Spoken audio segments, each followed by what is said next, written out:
Bienvenue dans Chasseurs d'Amphi, la première compétition immobilière de l'Université de Liège. On retrouve Audrey, notre cliente de la semaine. Votre mission, si vous l'acceptez, c'est de me trouver un amphithéâtre au 20 août qui soit accessible. Je n'ai pas de budget travaux, donc il doit être nickel. À vous de jouer.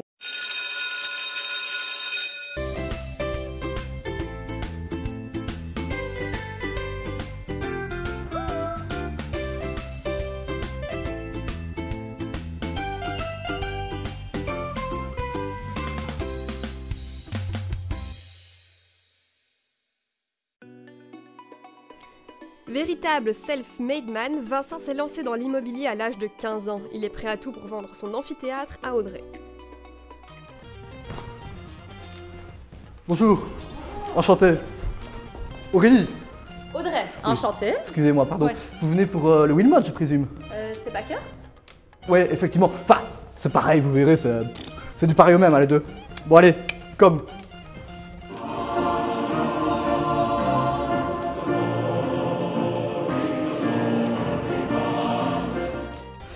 Donc voilà, bienvenue dans l'amphithéâtre Kurt, un des fleurons de cette université.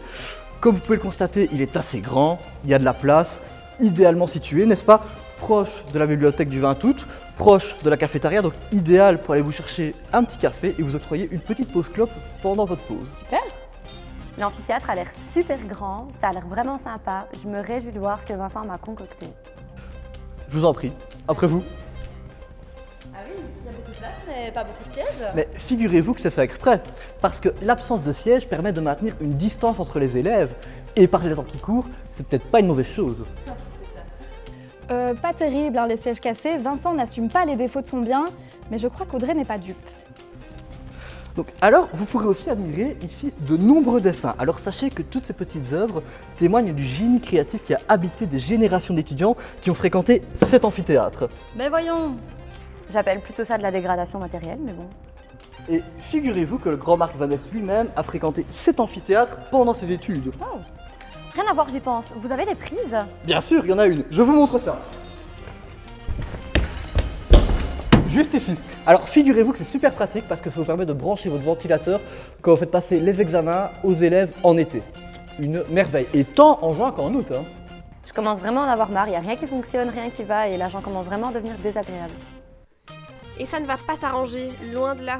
Et alors vous disposez ici d'une assez belle estrade en fait qui vous permet de prendre de la hauteur par rapport à vos élèves et de leur montrer qui est le chef. Je vous avoue que c'est pas tellement l'approche que j'ai de la pédagogie. C'est-à-dire Les élèves sont d'égal à égal maintenant, nous sommes en 2022. d'égal à égal avec le professeur. Mais pourquoi faire? Bon, enfin. Et en plus, entre nous, si vous souhaitez trouver un amphithéâtre pour mettre en place une relation d'égal à égal avec vos élèves, au 20 août, bonne chance. Hein. Parce que entre le Kurt, le Wilmot au-dessus, Goto, le grand physique et tout le reste, bonne chance. Hein. C'est vrai que pour le coup là, on peut pas vraiment lui donner tort. Hein. Par contre, je vois que c'est en pente. Si les étudiants font tomber un bic, il est bon pour redescendre jusqu'en dessous. Tout à fait. Mais c'est une très bonne chose. Parce que figurez-vous qu'un étudiant qui se trouve ici par exemple, quand il aura fait tomber son bic, que son bic sera arrivé juste en bas, jusqu'en bas, qu'est-ce qu'il va devoir faire? Se lever, du coup faire lever toute sa rangée, aller jusque là et descendre jusqu'en bas de l'amphithéâtre sous le regard des autres élèves, l'obligeant ainsi à combattre sa timidité. Cet amphithéâtre est un très bon remède contre la timidité, ne l'oubliez jamais, c'est une très bonne chose. Ok, soit. Au moins, il n'y a pas de moquette. Oui, tout à fait. C'est toujours ça? Tout à fait, parce que pas de moquette, pas de poussière, pas de poussière, pas d'allergie, pas d'allergie, pas d'allergie. Du coup, vous avez un amphithéâtre hypoallergénique. L'ULG est toujours à la pointe de la technologie, ne l'oubliez jamais. En parlant de technologie, je vois que c'est toujours un tableau à créer et le tableau interactif dans tout ça. Oui, ça malheureusement, je suis bien d'accord avec vous, mais l'ancien propriétaire tenait beaucoup à son tableau vert parce que ça lui permettait de mieux démontrer les liens entre les économistes, genre Bruno Coleman, et les entreprises. C'est très important, il y tenait beaucoup. Franchement, je suis très déçue. Je pense qu'avec de gros travaux, on pourrait arriver à quelque chose de sympa, mais là, l'état, ça ne va pas du tout. Alors, pour cette visite, je mets un 4, que ce soit pour l'attitude de Vincent ou pour la salle. Fin du calvaire pour Audrey, reste plus qu'à se débarrasser de Vincent.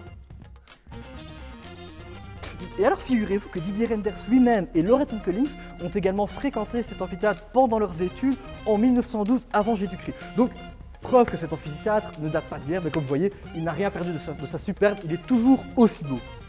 Tiens, voilà. Et sinon, ça vous dit d'aller boire un verre? Ah, c'est bien gentil, mais non merci.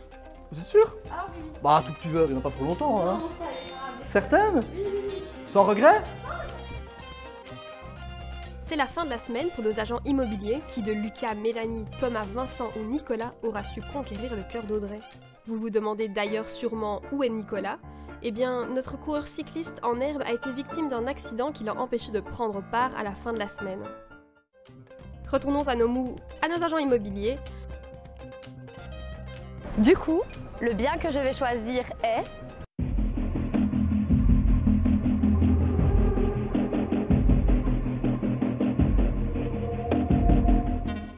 Aucun. Comment ça, aucun? Je vous explique. Non mais comment ça? Y a pas expliqué, madame. Aurélie, y a pas expliqué. Le mien était le mieux, le Kurt était 100 fois mieux que les autres. Qu'est-ce qui a expliqué? Fallait prendre la charpente peut-être, mais non, le Kurt était mieux, je suis désolé. Franchement, de toute façon, j'ai toujours dit c'est une émission de merde, elle est truquée, votre j'ai toujours dit c'est je me barre. Bon. Et du coup? Donc je vous explique. Les biens étaient vraiment sympas, mais il y avait beaucoup trop de travaux à faire.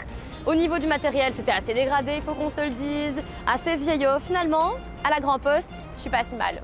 C'est neuf, j'ai une bonne proximité avec mes élèves et le bâtiment, il a aussi son histoire quelque part. Pour les collègues, on ira boire un verre aux pépouses.